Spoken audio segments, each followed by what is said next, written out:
Good afternoon to all of you and welcome to all of you in OCIS PCS channel. कैसे हैं आप लोग? Hope से सभी अच्छे होंगे, पढ़ाई भी काफ़ी बेहतर चल रही होगी।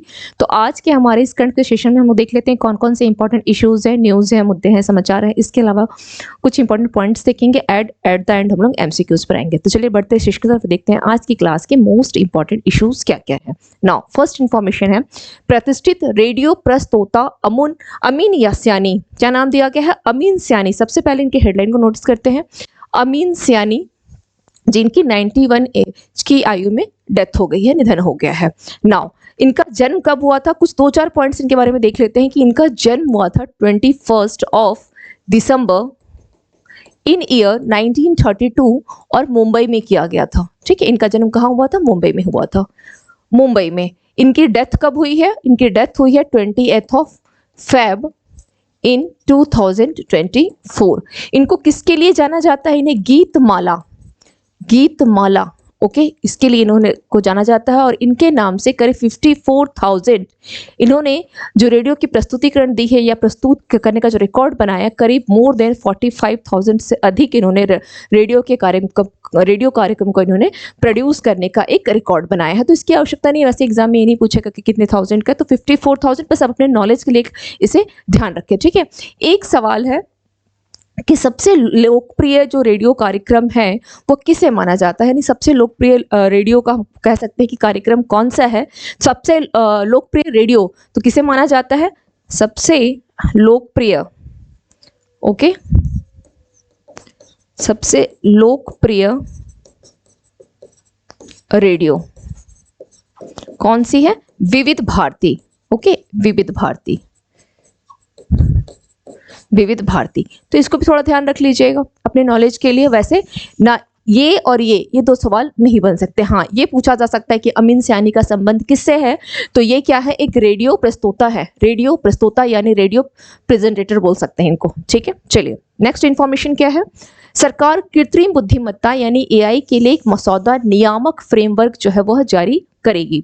अभी जारी नहीं की गई है, इसलिए इसके बारे में और कोई इन्फॉर्मेशन हम लोग अभी नहीं देखेंगे। केवल हेडलाइन से संबंधित 1-2 पॉइंट को जान लेते हैं। AI, जिसका मैंने आप लोगों से कहा भी था कि AI को लेकर के एक शॉर्ट नोट्स बनाएंगे जो कि आपके मेंस पॉइंट ऑफ व्यू से भी इंपॉर्टेंट है, जहां पर आपको ये लिखना है कि आखिर AI है क्या, इसकी इंपॉर्टेंस क्या है, क्या इसकी पॉजिटिव इंपैक्ट है, क्या इसका नेगेटिव इंपैक्ट होगा, इन सभी पॉइंट्स को मेंशन करना था।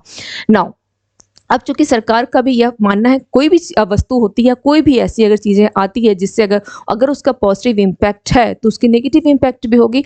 तो इन सभी को देखते हुए एक फ्रेमवर्क जो है जारी किया जाएगा। फ्रेमवर्क का मतलब होता है जैसे आप अपने एग्जामिनेशन के लिए एक पूरी स्ट्रेटेजी बनाते हैं और उसे कहीं ना कहीं आप लिखते हैं, उस स्ट्रेटेजी को लिखते हैं बना करके, तो उसे हम कह सकते हैं कि फ्रेमवर्क हो गया वो। उसी प्रकार से AI को लेकर के इसका समाज पर क्या पॉजिटिव इंपैक्ट आएगा, क्या नेगेटिव इंपैक्ट आएगा, इन सभी को देखते हुए सरकार क्या करेगी, इसके लिए एक गाइडलाइन जो है जारी करेगी, एक फ्रेमवर्क जो है बनाएगी। Now come to the next information.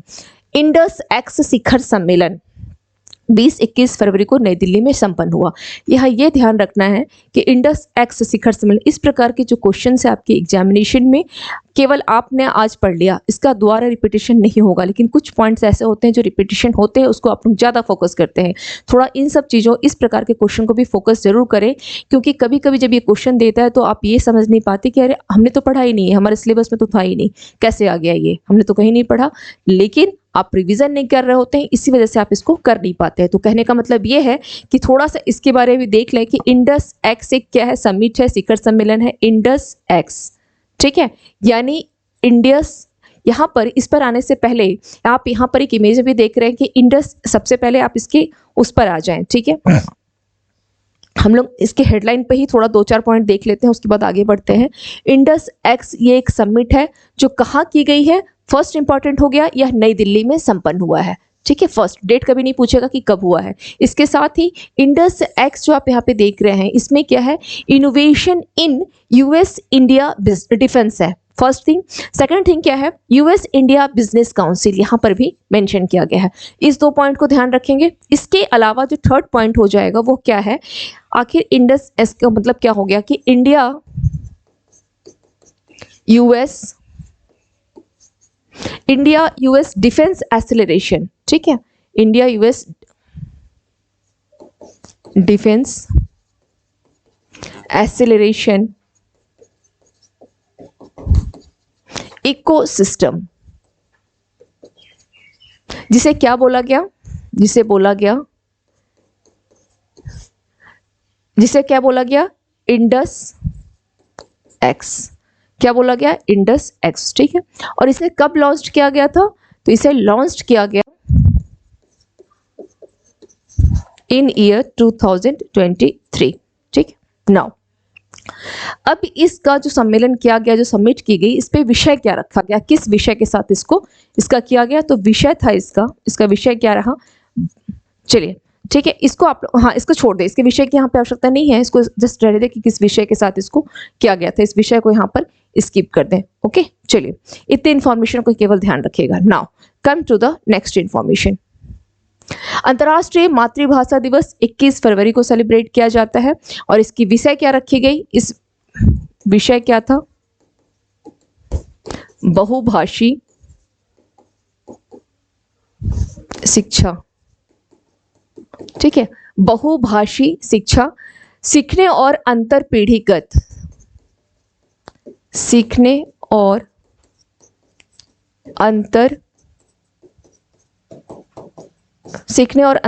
शिक्षा का एक स्तंभ है, शिक्षा का एक स्तंभ है। यानी इसे अगर इंग्लिश में बोला जाए तो क्या होगा, मल्टीलैंग्वेज शिक्षा, यानी education, multilanguage education a pillar of learning, किसकी है, a pillar of learning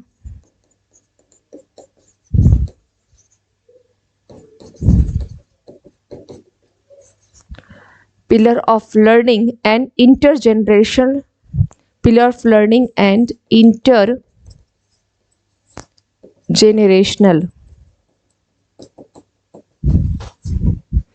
learning, ठीक है, ये इसकी क्या हो गई, थीम हो गई, विषय हो गया। अब बात आती है actually United Nations general assembly ने, UNGA यानी संयुक्त राष्ट्र महासभा ने 2008 को क्या डिक्लेयर किया था, इंटरनेशनल ईयर ऑफ लैंग्वेजेस। क्या बोला गया था, इंटरनेशनल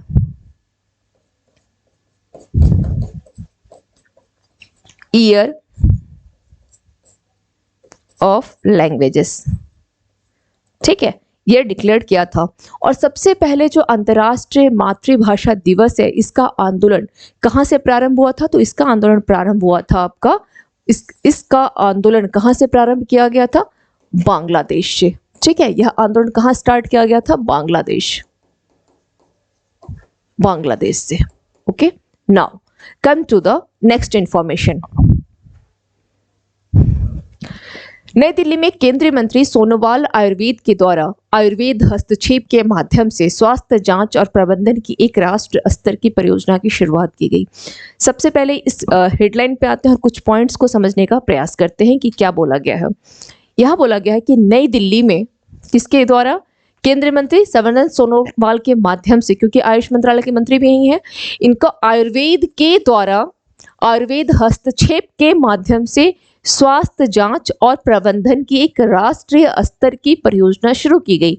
हम लोगों ने आयुर्वेद को लेकर के या आयुष को लेकर के लगातार 4-5-6 महीनों से हम लोग इस पे कुछ ना कुछ इन्फॉर्मेशन न्यूज़ आते रहती है और हम लोग इसे देख रहे हैं। मैंने आपको कहा भी था कि इससे संबंधित जैसे WHO है ना, वर्ल्ड हेल्थ ऑर्गेनाइजेशन ने भी क्या किया था, आयुष मंत्रालय के साथ समझौता किया, ये थर्ड समझौता भी था।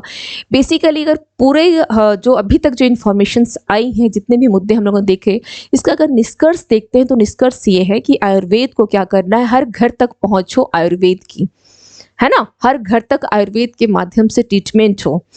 और केवल हर घर से संबंधित क्या हो जाएगा, देश में, और देश में ही नहीं, इसे वैश्विक स्तर तक पहुंचाने के लिए, प्रमोट करने के लिए आयुर्वेद को क्या किया जा रहा है, बढ़ावा दिया जा रहा है। जिसके लिए क्या किया जा रहा है, कुछ ना कुछ आयुर्वेद से संबंधित जो है, जैसे अभी क्या किया गया था, समझौता किया था कुछ टाइम पहले WHO ने, किसके साथ, आयुष मंत्रालय के साथ, तो ओवरऑल कहने का मतलब ये है कि आयुर्वेद को क्या करना है, वैश्विक स्तर तक लेकर के जाना है ताकि इसकी पहुंच हर घर तक हो सके, इसका उपचार आयुर्वेद के माध्यम से हो सके।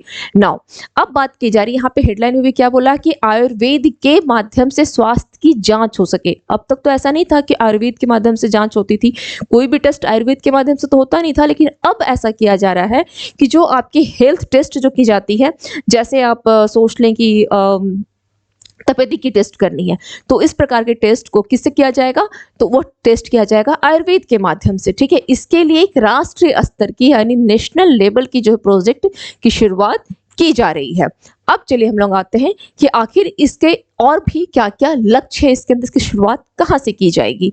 ठीक है, इसका लक्ष्य क्या है, तो इसके लक्ष्य में ये तो आप मैंने आपको हेडलाइन से समझा दिया कि हेडलाइन क्या बोल रहा है, हमारी इस करंट का जो न्यूज़ है इसकी हेडलाइन क्या बोल रही है। अब इसके अंतर्गत जो टारगेट लिया गया, जो लक्ष्य लिया गया, वह लिया गया कि करीब 20,000 से अधिक, अगर हम पॉइंट 1 दें तो करीब 20,000 से अधिक, ठीक है, यानी मोर देन 20,000 से अधिक आदिवासी लोगों को इसका लाभ पहुंचाना। क्या करना है, अधिक आदिवासी लोगों को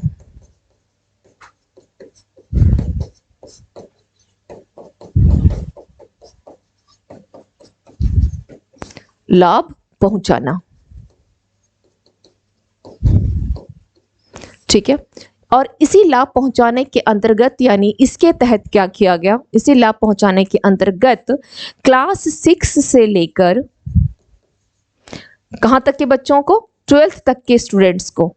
ठीक है, इतने क्लास 6 से लेकर 12th तक के जो स्टूडेंट्स हैं उनकी क्या की जाएगी, उनकी स्टूडेंट्स की यानी विद्यार्थियों की क्या की जाएगी, स्वास्थ्य परीक्षण की जाएगी। ठीक है, स्वास्थ्य परीक्षण यानी हेल्थ टेस्ट, स्वास्थ्य परीक्षण। अब यहाँ पे बात ये आती है कि यह जो स्वास्थ्य परीक्षण किया जा रहा है, अगर आप देखेंगे तो क्या बोला गया, 6 से लेकर के 12 तक के स्टूडेंट्स को, लेकिन इसके अंतर्गत भी क्या की गई, कैटेगरी डिसाइड की गई। जैसे जो जांच की जाएगी, यहाँ पे आप लिख सकते हैं जांच हो या टेस्ट हो। ठीक है, सेकंड क्राइटेरिया इसका लिख ले, जांच या टेस्ट। तो अभी क्या किया गया, एट प्रेजेंट में 14 स्टेट्स के यानी 14 राज्यों के कुछ स्कूल, जैसे कितने स्कूलों को सिलेक्ट किया गया, करीब 55 स्कूलों का चयन किया गया। और वो किस प्रकार के स्कूल हैं, एकलव्य मॉडल पे best residential school. Okay, Eklavya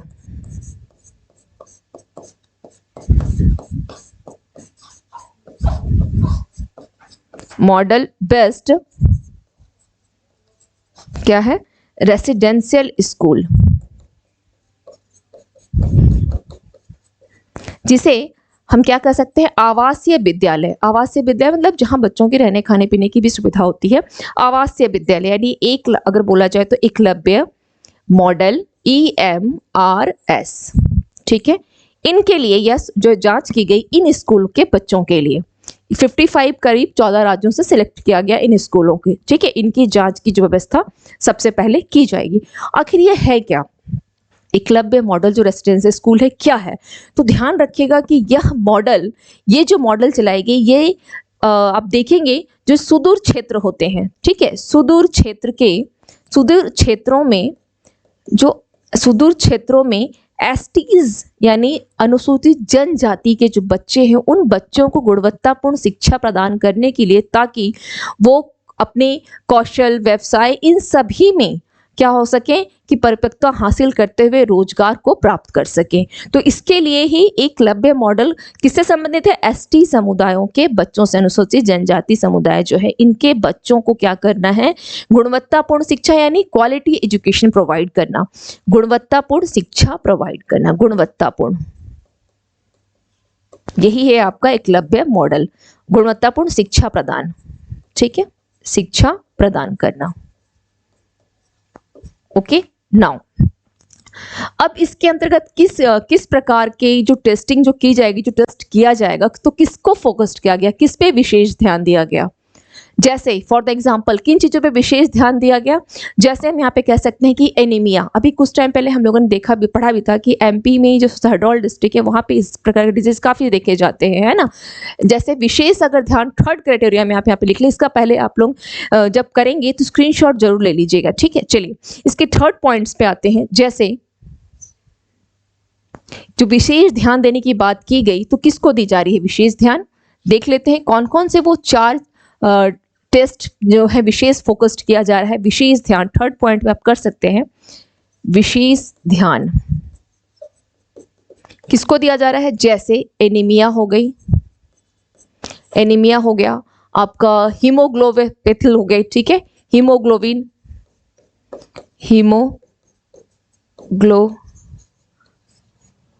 haemoglobinopathy ये हो गया।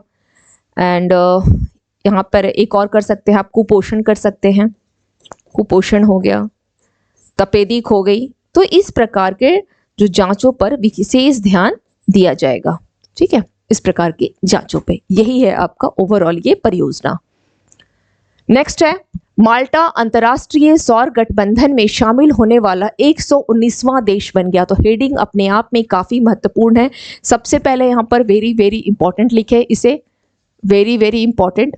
अब आते हैं हम लोग हेडलाइन पे। क्या बोल रहा है हेडलाइन कि माल्टा आईएसए में शामिल होने वाला 119वां देश बन गया।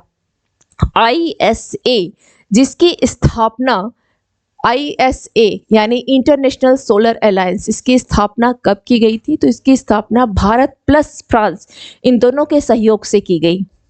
भारत प्लस फ्रांस इन दोनों के सहयोग से कब किया गया, 30 नवंबर 2015। ओके 2015 कहाँ किया गया, पेरिस फ्रांस में।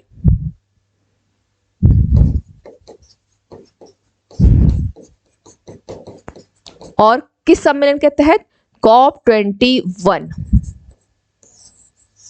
COP21।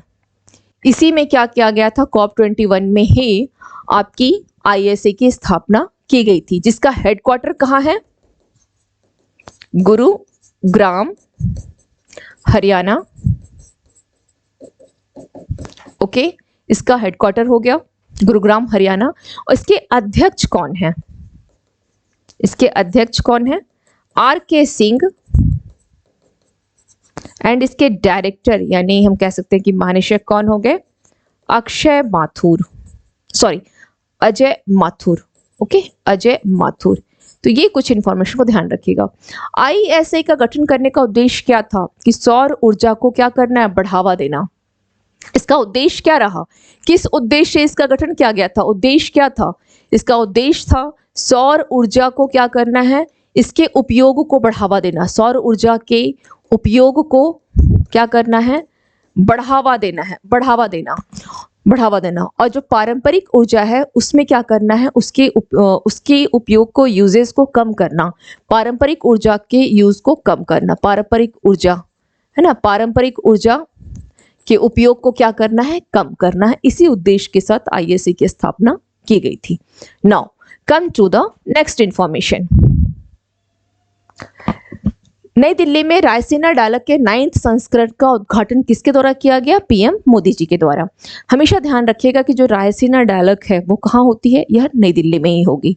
तो इसकी शुरुआत कब की गई है, यह 2016 से प्रति वर्ष आयोजित किया जाता है। फ्रॉम 2016 से ये हर साल सेलिब्रेट किया जाता है और ये नई दिल्ली में ही होती है। इस साल की इसकी एडिशन कौन सी है, तो ध्यान रखिएगा यह एडिशन है, इसका 9th एडिशन है, जिसका उद्घाटन किसने किया, मोदी जी ने, और यह नई दिल्ली में किया गया है। नाउ अब बात आती है, चूंकि जो रायसीना डायलॉग है यह किस पे बेस्ड होता है, इस डायलॉग में यानी रायसीना जो संवाद है ये किस पे बेस्ड है, क्या इसके चर्चा का विषय क्या है, तो यहाँ पर यह संबंधित है, आपका ये जो डायलॉग है यह जियो पॉलिटिक्स यानी भू राजनीति, पॉलिटिक्स एंड जियो इकोनॉमी भू अर्थशास्त्र पर यह आधारित होती है। ठीक है, जियो पॉलिटिक्स एंड जियो इकोनॉमी पर यह आधारित है। तो इसे ध्यान रखिएगा, रायसीना डायलॉग ये हो गया। नाउ अब यहाँ पर ये तो बोला गया कि इस पर मतलब ये क्या है, इस सम्मेलन का मुख्य विषय हो जाता है, प्रमुख जो सम्मेलन होती है इसी पे बेस्ड होती है। वर्तमान समय में विश्व में अगर किसी भी प्रकार की कोई समस्या से विश्व अगर जूझ रहा है तो उस पर भी क्या किया जाता है, इस संवाद का मतलब क्या होता है, बातचीत करना, है ना। तो इस संवाद पर बातचीत की जाती है। अगर कोई भी विश्व में बहुत सारी समस्याओं से तो लगातार जूझ ही रहा है तो इन सभी समस्याओं पर क्या की जाती है, यहाँ पर जो जितने भी विश्व जो समस्या का सामना कर रहा है उस पर यहाँ पर चर्चा, बात विमर्श, विचार विमर्श जो है किया जाता है। ये हो गई आपकी रायसीना डायलॉग। आखिर होता क्या है, कब से आयोजन किया जा रहा है और किस पर मेनली जो फोकस है किस पे, तो जियो पॉलिटिक्स एंड जियो इकोनॉमिक आप देख ही रहे हैं। तो इसके अंतर्गत ऐसी ही सारा चीजें आ जाएंगी कि विश्व जो समस्याओं से जूझ रहा है उस पर इस पे वार्तालाप करना। नाउ अब बात आती है कि ये जो उद्घाटन किया गया मोदी जी के द्वारा किया तो गया, इसमें विभिन्न देश शामिल हैं। इसमें मुख्य अतिथि किसको बनाया गया था, तो ग्रीस के प्रधानमंत्री, ग्रीस के पीएम प्रधानमंत्री कौन है, किरिया, क्योंकि ये क्या किए, 3 दिवसीय भारत यात्रा पे आए हुए थे, ठीक है। किरिया, क्या नाम है इनका, किरियाकोस, किरियाकोस, नाम बड़ा अजीब गरीब है, किरियाकोस मित्सोटाकिस, ठीक है, मित्सोटाकिस। मुझे भी इनके नाम लिखने में जोड़ जोड़ के मुझे भी लिखना पड़ रहा है, तो खैर मित्सोटाकिस ये क्या रहे, इसके मुख्य अतिथि रहे, चीफ गेस्ट यही थे, ठीक है, मुख्य अतिथि।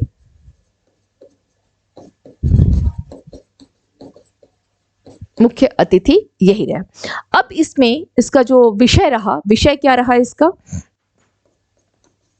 विषय भी मैंने आपको पूरा मुद्दा समझा दिया। विषय भी क्या है, चतुरंगा, यानी चारों तरफ की चतुरंगा, क्या क्या संघर्ष चल रहा है, ठीक है, संघर्ष, क्या प्रतियोगिता, सहयोग और सृजन, यह इसका क्या रहा, थीम रहा, इसका विषय रहा, ठीक है। चलिए ये हो गई। अब इसका आयोजन जो है वो किसके माध्यम से किया जाता है, तो इसका आयोजन जो है वो किया जाता है विदेश मंत्रालय आयोजन। कौन कर रहा है, विदेश मंत्रालय प्लस ऑब्जर्वर रिसर्च फाउंडेशन, ठीक है, इसके माध्यम से इसका आयोजन किया जा रहा है। Clear. Now come to the next information. Shashi Tharoor को फ्रांस का सर्वोच्च नागरिक सम्मान दिया गया। हेडलाइन को ध्यान रखिएगा इसके, क्योंकि हेडलाइन अपने आप में महत्वपूर्ण है। शशि थरूर, एक्चुअली इनको यह अवार्ड ना अगस्त 2022 में ही दे दिया गया था, जिसका औपचारिक सम्मान अभी दिया गया है। औपचारिक सम्मान कब दिया गया, 28 Feb 2024 में इनको औपचारिक सम्मान दिया गया है। WEF यानी विश्व आर्थिक मंच, वर्ल्ड इकोनॉमिक फोरम ने इनको क्या कहा है, कल का वैश्विक नेता, कल का वैश्विक नेता। ओके, इसको ध्यान रखिएगा। इसके अलावा इनकी एक बुक जो 2022 में पब्लिश हुई थी वह था अंबेडकर ए लाइफ, अंबेडकर ये लाइफ, ठीक है। और ये कांग्रेस के एक वरिष्ठ नेता भी हैं। ये बस अपने इंफॉर्मेशन के लिए ध्यान रखिएगा, कांग्रेस के वरिष्ठ नेता भी है शशि थरूर। ओके, चलिए। WHO ने ग्लोबल इनिशिएटिव ऑन क्या बोला गया है, डिजिटल हेल्थ यानी GIDH का शुभारंभ। ओके, क्या बोला है, GIDH, देख लेते हैं आखिर ये है क्या। WHO के माध्यम से global initiative digital health, GIDH, global की बात कर रहा है, यानी पूरे वैश्विक स्तर पर। तो विभिन्न जो जितने भी WHO के सभी मेंबर्स क्या करेंगे, आपस में किसको साझा करेंगे, तो ज्ञान प्लस डिजिटल, इन दोनों को क्या करेंगे, साझा करने के लिए, नॉलेज को बांटने के लिए क्या किया गया है, बीच ज्ञान और डिजिटल उत्पाद, इनको साझा करने के लिए इन्होंने क्या किया, डिजिटल उत्पाद, इसे साझा करने के लिए global initiative on digital health का इन्होंने शुभारंभ किया। कहने का मतलब ये है कि सपोज जो आपकी नॉलेज है, जैसे मैं आप लोगों से अभी क्लास आप लोगों को दे रही हूँ, ये भी एक डिजिटलाइजेशन है। डिजिटल के माध्यम से मैं अपने नॉलेज को कुछ दे रही हूँ आपको, आप अपने तरफ से कुछ डाउट्स होगा जो वो क्लियर करेंगे, तो हम लोग एक दूसरे के साथ साझा कर रहे हैं बाई डिजिटलाइजेशन के थ्रू। तो उसी प्रकार से WHO ने भी क्या किया कि जो ज्ञान है ना, स्वास्थ्य को लेकर के ज्ञान को क्या करो, डिजिटल के माध्यम से शेयर करो। किसी प्रकार की ट्रीटमेंट के दौरान कोई दिक्कत आती है तो अगर वो डिजिटलाइजेशन कर दिया जाएगा तो क्या होगा, इसके ज्ञान को और डिजिटल उत्पाद को अगर आप डिजिटलाइजेशन कर देते हो तो इसके माध्यम से चीजें आसान हो जाएंगी, है ना। इसके लिए ही इसका शुभारंभ किया गया है, तो बस इसको ध्यान रखिएगा। और जब G20 की जब भारत की प्रेसिडेंसी G20 की प्रेसिडेंसी किसके पास थी, भारत के पास थी, है ना। इस साल तो भारत के पास रही, अध्यक्षता भारत ने किया था। तो उसकी विभिन्न प्राथमिकताओं में से 3 जो है काफी मेन प्राथमिकताएं रही हैं, और उन्हीं 3 में से एक यह प्राथमिकता भी उस समय की थी कि हमें क्या करना है। WHO ने क्या बोला था कि ग्लोबल इनिशिएटिव होनी चाहिए ऑन डिजिटल हेल्थ के लिए, है ना, यानी डिजिटलाइजेशन करना है हमें। ओके, तो यही है आपका। चलिए, तो ये ध्यान रखिएगा। अब WHO को लेकर के इसकी स्थापना 7 अप्रैल इन 1948 में की गई थी। ओके, इसके महानिदेशक कौन है, टेड्रोस घेब्रेयेसस इसके महानिदेशक है। कौन है, टेड्रोस घेब्रेयेसस, कौन है इसके महानिदेशक हैं, इसको ध्यान रखना है, टेड्रोस घेब्रेयेसस। ओके, चलिए बढ़ते हैं नेक्स्ट। सुप्रीम कोर्ट ने चंडीगढ़ मेयर चुनाव के नतीजे को रद्द कर दिया, और ये किस आर्टिकल के तहत उसका यह अधिकार था, आर्टिकल 142। इसको जरूर ध्यान रखिएगा, यह इंपॉर्टेंट है। किस आर्टिकल के तहत उसको यह अधिकार था जो उसने अपनी शक्ति का उपयोग किया है, आर्टिकल 142 के तहत। नाउ अब ये मेयर शब्द आपको दिख रहा है, और किसके चुनाव के नतीजे को रद्द किया है, तो चंडीगढ़ चुनाव को, इसको भी ध्यान रखिएगा। आखिर ये मेयर क्या है, मेयर या महापौर, मेयर या महापौर, ठीक है, या मेयर क्या होता है, तो ध्यान रखिएगा। सबसे पहला पॉइंट कि मेयर और महापौर ये क्या है, महापौर जो है नगर निगम का एक प्रमुख, क्या बोल सकते हैं, नगर निगम का प्रमुख होता है। नगर निगम का प्रमुख कौन होता है, मेयर या महापौर, नगर निगम का प्रमुख होता है। और ये किसी भी शहर का, है ना, जो मेयर होता है वो उस शहर का प्रथम नागरिक होता है, ठीक है। किसी शहर का मेयर जो होता है, किसी शहर का मेयर क्या कहलाता है, या उस शहर का प्रथम नागरिक, उस शहर का प्रथम नागरिक यही होता है, ठीक है, मेयर ही होता है। नाउ अब इसका जो चुनाव होता है कैसे होता है, इसका चुनाव भी किया जाता है तो नगर निगम, या चुनाव कैसे होता है इसका चुनाव होता है नगर निगम या परिषद के सदस्यों द्वारा चुना जाता है, ठीक है, सदस्यों द्वारा चुना जाता है। पहला अगर बात की जाए कि भारत में पहला नगर निगम कब स्थापित किया गया था, भारत में पहला नगर निगम कब स्थापित किया गया था, इन 1987 भारत में पहला, अच्छा ये मैंने कहीं मेंशन नहीं किया है ना, भारत में पहला नगर निगम जो स्थापित किया गया था ये कब किया गया था, 1687। ओके, कहाँ किया गया था, मद्रास में। कहीं मेंशन तो नहीं है ये, ठीक है। ओके, मद्रास में किया गया था, इन 1687 में मद्रास में किया गया था। क्लियर, चलिए now come to the next. Lieutenant general Upendra Dwivedi ने सेना प्रमुख का पदभार संभाला, इसे हम लोग पहले भी काफी टाइम देख चुके हैं। Come to the next. Uttarakhand के मुख्यमंत्री पुष्कर सिंह धामी के द्वारा हिमालयन बास्केट एक पहल शुरू की गई है। यहाँ पर कुछ पॉइंट्स देख लेते हैं। पुष्कर सिंह धामी सबसे पहले आते हैं, कौन है उत्तराखंड के सीएम, पुष्कर सिंह धामी। इनके द्वारा हिमालयन बास्केट एक इनिशिएटिव की शुरुआत की गई है, लेकिन उनसे भी पहले उत्तराखंड के हम कह सकते हैं कि लोकल या अस्थाई उद्यमी या इंटरप्रेन्योर थे, जिनका नाम है सुमित एंड स्नेहा। क्या नाम है, सुमित एंड स्नेहा। ये उत्तराखंड के स्थायी उद्यमी या लोकल एंटरप्रेन्योर थे, ठीक है। सुमित एंड स्नेहा, स्नेहा थपलियाल, ये इनका नाम है। ओके, इन लोगों ने क्या किया था, 2018 में शुरुआत की थी, 2018 में इसकी शुरुआत की थी। और उद्देश्य क्या था, किस उद्देश्य किया गया था, पहले उसको मैं लिख देती हूँ फिर आपको समझा रही हूँ। उद्देश्य क्या रहा इसको शुरुआत करने का। ये जो बास्केट है, बास्केट का मतलब होता है बंच, यानी है ना, किसी चीज का बंच होता है जो पूरा भरा हुआ। तो कहने का मतलब ये है कि इसका सब उत्तराखंड में किया गया था शुरुआत इन दोनों के माध्यम से। तो उत्तराखंड के जो जिले हैं, उन जिलों के कह सकते हैं कि समृद्ध कृषि संसाधनों,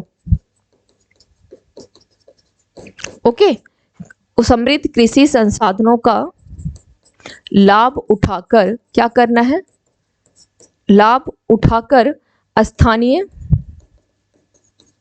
रोजगार को बढ़ावा देना है, ठीक है, स्थानीय रोजगार को बढ़ावा देना, बढ़ावा देना। अब यहां पर एक वर्ड है समृद्ध कृषि संसाधन। आप लोगों ने चुरपी बोल के एक वर्ड सुना होगा, मैंने पहले भी बताया था, चुरपी अरुणाचल प्रदेश का भी खुरपी या खुरपी सब पढ़ाई हुई हो, जीआई टैग वगैरह। चलिए, तो यहाँ पर कृषि संसाधनों से मतलब है उत्तराखंड की दो बहुत महत्वपूर्ण चीज है, एक है चुरपी और दूसरा है घी, ठीक है, एक है चुरपी और दूसरा है घी। ये किस प्रकार के प्रोडक्ट है, तो हाई डिमांड वाले प्रोडक्ट है, यानी उच्च मांग वाले उत्पाद है, उच्च मांग वाले उत्पाद, ठीक है। और ये चुरपी है क्या, तो ध्यान रखिएगा कि यह गाय के दूध से बना, दूध, गाय के दूध से बना क्या है, एक हार्ड पनीर है, या इसे बेसिकली हम पनीर भी बोल सकते हैं, ठीक है। अब इसके लिए बस यहां समझने की आवश्यकता है, हिमालयन बास्केट का मतलब हो गया, ये तो क्या हो गई, ये कृषि संसाधन हो गया, चुरपी और घी, यानी हाई डिमांड प्रोडक्ट है। आप लोग सभी या मैं भी उत्तराखंड अगर घूमने के लिए जाऊंगी, जाहिर सी बात है मुझे तो पता चल गया है आप लोगों को भी कि चुरपी एक पनीर है। बहुत सारे लोगों को नाम क्या चीज़ है वो नहीं पता है, बस नाम ये पता है कि यहाँ की कुछ फेमस चीज़ है चुरपी, तो आप क्या बोलेंगे कि हमें चुरपी खिलाओ, ठीक है, वहाँ पे जाके रेस्टोरेंट में बोलेंगे चुरपी खिलाओ। हम लोग पनीर तो जान नहीं रहे हैं, और अगर जान भी रहे हैं तो जरूर खाने की कोशिश करेंगे भाई क्या है जो यहाँ पे इतना चर्चित है। तो उससे क्या होगा, जब डिमांड बढ़ रही है तो किसान क्या करेंगे, इसके लिए अधिक से अधिक दूध के प्रोडक्शन को रखेंगे, यानी उत्पाद को बचा के रखेंगे। उसका एक बचाने का मतलब हो गया कि प्रोडक्शन अगर अधिक होगी तो वो एक बास्केट की तरह तैयार हो गया है ना, स्टॉक उसकी जमा हो गई। दूसरा है घी, घी के लिए भी मक्खन चाहिए वगैरह, इसको दूध मक्खन सभी चीज़ों का आप अरेंज करेंगे। इसी प्रकार से जो कुछ मुख्य खाद्य वस्तुएं हैं वहाँ की, यानी मुख्य जो चीज़ें हैं, जैसे वहाँ का हो गया आपका पुदीना हो गया, इन सभी को क्या करेगा किसान जो है, इस पर जो कृषि संसाधन जिसकी प्रोडक्शन अधिक होती है, डिमांड अगर अधिक होती है, उसको पूरा एक थोक बना करके रखना, उसका एक बास्केट तैयार करना, जिसको कहा गया हिमालयन बास्केट। पहल शुरू की गई कि जो मेन चीजें वहाँ की होगी उसका क्या करना है, एक बंच तैयार करना, एक बास्केट तैयार करना है, ठीक है। तो यही है आप, इससे क्या होगा, रोजगार को बढ़ावा मिलेगा। डिमांड अधिक है तो उसका प्रोडक्शन अधिक, जब अधिक होगा और उसे प्रोड्यूस करने के लिए भी तो अधिक से अधिक रोजगार के अवसर मिल जाएंगे ना, अधिक लोग उसमें शामिल हो जाएंगे। तो ये हो गई आपकी Himalayan basket. Now come to the next. सरकार ने दक्षता और प्रतिस्पर्धात्मकता को बढ़ावा देने के लिए सागर आकलन दिशा निर्देश को लॉन्च किया है। यहाँ पे कुछ नहीं करना है, बस हेडलाइन को ध्यान रखना है कि सरकार अब क्या करेगी, दक्षता यानी कैपेसिटी एंड कॉम्पिटिटिवनेस, इन दोनों को देखते हुए सागर आकलन जो एक गाइडलाइन जो है यह भी जारी करेगी, यानी इसकी रैंकिंग दी जाएगी कि कौन सा बंदरगाह सबसे बेस्ट है, कौन सा पोर्ट सबसे अच्छा है। और यहाँ पर ध्यान रखिएगा सर्बानंद सोनोवाल के बारे में, कौन है ये, minister of ports, shippings and waterways and AYUSH, ठीक है, इनके ये मिनिस्टर हैं। Now come to the next information. Maharashtra विधानसभा ने मराठा आरक्षण विधेयक जो है क्या कर दिया है, पारित कर दिया। और कितने %, तो ये ध्यान रखिएगा कि यहाँ पर मराठों को 50% आरक्षण, पहले से कितना था, मराठों को 50% आरक्षण, ठीक है, ये तो ऑलरेडी था 50% आरक्षण की सीमा से ऊपर उठ करके अब इसको कितना कर दिया गया है, अब इसको से ऊपर इसको 10% आरक्षण प्रदान किया गया है, इस पे 10% और जोड़ दिया जाए। और ऑलरेडी वहां पर EWS यानी जो आर्थिक रूप से कमजोर है उनको 10% का आरक्षण जो है यह पहले से दिया जा रहा है। तो ये आरक्षण की सीमा अधिक हो गई ना। और Maharashtra state backward class commission, यानी ओबीसी वाले जो होते हैं ना, बैकवर्ड क्लास कमीशन, इनको क्या किया, इसका गठन कब किया गया था? इन 2017 में। और इसके अध्यक्ष कौन है? तो रिटायर्ड कौन है? गायकवाड़ है। तो खैर इतने की आवश्यकता यहाँ पर नहीं है, बस इतना ही ध्यान रखिएगा। ओके, और अब कितना कर दिया गया? 10% इनको आरक्षण किस में दिया जाएगा? शिक्षा एवं सरकारी नौकरी में। शिक्षा प्लस सरकारी नौकरी, ठीक है। चलिए, तो ये हो गई। Now come to the next. अब आते हैं आज के सवाल पे। क्या क्या सवाल है देख लेते हैं। उस लेफ्टिनेंट जनरल का नाम बताइए जिन्होंने 19 फरवरी को सेना उप प्रमुख का पदभार संभाला। ए मनोज कुमार कटियार, बी धीरज सेठ, सी मनजिंदर सिंह एंड डी उपेंद्र द्विवेदी। तो राइट आंसर क्या हो जाएगा? Upendra Dwivedi, lieutenant general. Okay, ये ध्यान रखिएगा। नाउ नेक्स्ट क्या है? उस पहल का नाम बताइए जिसे उत्तराखंड के सीएम पुष्कर सिंह धामी ने जिले के समृद्ध कृषि संसाधनों का लाभ उठाकर स्थानीय रोजगार को बढ़ावा देने के लिए शुरू किया है। Himalayan basket, Himalaya agri, Himalayan संसाधन, Himalaya culture. A is your right answer. क्या होगा? A is your right answer, Himalayan basket. Come to the next. Sagar Aankalan एक गाइडलाइन जो है, इसको जारी करने के लिए कौन सा स्टेटमेंट सही है? केंद्रीय मंत्री सर्बानंद सोनोवाल ने भारतीय बंदरगाह प्रदर्शन सूचकांक के लिए सागर आकलन दिशा निर्देश लॉन्च किया। सेकंड है, दक्षता और प्रतिस्पर्धात्मकता में सुधार के लिए इसे भारत के सभी बंदरगाहों पर लागू किया जाएगा। सही कोड चुने, केवल एक, केवल दो, सी एक और दो दोनों, डी ना तो एक और ना ही दो। इसका आंसर हो जाएगा C. Come to the next. Maharashtra विधानसभा ने मराठा आरक्षण विधेयक पारित किया है। मराठों को 50% की सीमा से ऊपर डैश आरक्षण प्रदान करेगा। 5%, 10%, 15%, 20%। तो राइट आंसर क्या हो जाएगा? B, 10%। Come to the next question. Raisina dialogue के संबंध में निम्नलिखित कथनों पर विचार करें। पीएम नरेंद्र मोदी ने नई दिल्ली में रायसीना डायलॉग के 9th संस्करण का उद्घाटन किया। ठीक है, इसका आयोजन विदेश मंत्रालय और ऑब्जर्वर रिसर्च फाउंडेशन द्वारा किया जाता है। कौन सा स्टेटमेंट सही है? केवल एक, केवल दो, सी एक और दो दोनों, डी ना तो एक और ना ही दो, दोनों स्टेटमेंट यहाँ पर सही है। फ्रांस का सर्वोच्च नागरिक सम्मान Chevalier de la Legion d'Honneur France किसे दिया गया है? शशि थरूर, एस जयशंकर, राजनाथ सिंह, अमित शाह। तो राइट आंसर क्या हो जाएगा इसका? शशि थरूर। राइट आंसर क्या हो जाएगा? ए, शशि थरूर को। Come to the next question. निम्नलिखित में से किसने global initiative on digital health शुरू की? स्वास्थ्य एवं कल्याण मंत्रालय भारत, विश्व स्वास्थ्य संगठन, भारतीय रेड क्रॉस सोसाइटी, भारतीय चिकित्सा सेवा। राइट आंसर क्या होगा? विश्व स्वास्थ्य संगठन। आप देख रहे हैं ना क्वेश्चन टॉपिक से किस प्रकार से बनाए जा रहे हैं, इसको ध्यान रखिएगा। नेक्स्ट है, सुप्रीम कोर्ट ने चंडीगढ़ मेयर चुनाव के नतीजे को रद्द कर दिया। सुप्रीम कोर्ट ने अपनी शक्ति का प्रयोग डैश के तहत किया। Article 142, article 136, article 165, article 124। तो right answer article 142। Come to the next. Amin Sayani का 91 एज की डेथ की ईयर में डेथ हो गई।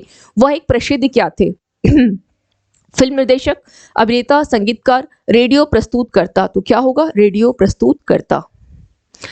इलेक्ट्रॉनिक्स एयर और सूचना प्रौद्योगिकी राज्य मंत्री राजीव चंद्रशेखर ने हाल ही में कहा कि सरकार डैश तक कृत्रिम बुद्धिमत्ता के लिए एक मसौदा नियामक फ्रेमवर्क जारी करेगी। April 2024, May 2024, June 2024 and July 2024। D is your right answer. Now come to the important points. देख लेते हैं क्या क्या है। विश्व सामाजिक न्याय दिवस 20 फरवरी को सेलिब्रेट किया जाता है। इवन पेंगुइन दिवस भी 20 फरवरी ही होगा। पीएम नरेंद्र मोदी ने 32,000 करोड़ रुपए से अधिक की कई विकास परियोजनाओं का शुभारंभ करने के लिए जम्मू का दौरा किया, जैसे रेलवे, सड़क, सुरंग, डीएमयू ट्रेन वगैरह है, आईआईएम है, एम्स है ना। एमपी का बुरहानपुर को वार्षिक केला महोत्सव आयोजन कर रहा है और इसे मध्य भारत का केला का शहर भी कहा जाता है। रूस के विपक्षी नेता अलेक्सी नवलेनी की जेल में मौत हो गई। उन्हें सखारा पुरस्कार से भी सम्मानित किया गया था। घरेलू निजी कंपनी के द्वारा निर्मित भारत का पहला जासूसी उपग्रह लॉन्च किया गया टाटा एडवांस्ड सिस्टम लिमिटेड के माध्यम से।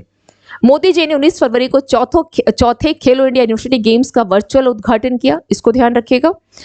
मुंबई विश्वविद्यालय में प्रधानमंत्री उच्चतर शिक्षा अभियान यानी पीएम उषा को डिजिटल रूप से लॉन्च किया गया। खजुराहो नृत्य महोत्सव कहाँ की है? एमपी की है। जंगली जानवरों की प्रवासी प्रजातियों के संरक्षण पर कन्वेंशन किया गया COP14। कहाँ किया गया? समरकंद यानी उज्बेकिस्तान में। इरिडा और पंजाब नेशनल बैंक ने नवीकरण ऊर्जा परियोजना के लिए सह वित्त पोषण को लेकर समझौता किया। दुनिया का सबसे शक्तिशाली passport ranking Bharat 85th position पे, फ्रांस टॉप पर है। छत्रपति शिवाजी महाराज की जयंती 19 फरवरी को सेलिब्रेट की गई। और वायुसेना ने राजस्थान में कौन सी, तो अभ्यास वायु शक्ति 24 का आयोजन किया।